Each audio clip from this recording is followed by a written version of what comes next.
kumalat ang balita tungkol kay Tracy na nagdulot ng takot sa mga tao.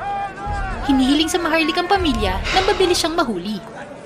Sa gitna ng galit na pagtugis, mabilis na pinalibutan ng mga sundalo at dinakip ang ina ni Tracy bilang bihag at dinala siya sa hukuman.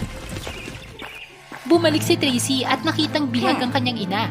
Dali-dali itong sumugod sa lugar kung saan nakakulong ang kanyang ina. Nagtipon ng lahat sa hukuman para masaksihan ang paglilitis ng ina ni Tracy. Ito ang cheetah na nagdulot ng takot nitong mga nakaraang araw. Ngayon, haharapin ko na siya.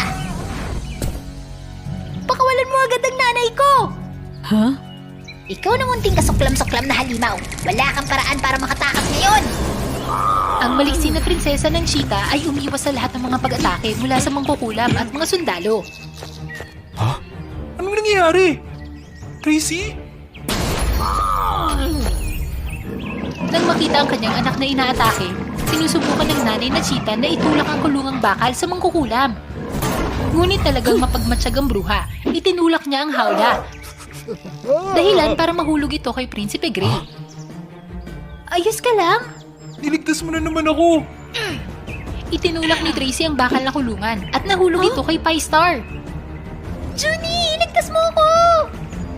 Ginamit ang mangkukulam na si Julie ang kanyang mahika para basagin ang bakal na kulungan at iniligtas si Pi-Star. Pi-Star, anak ko.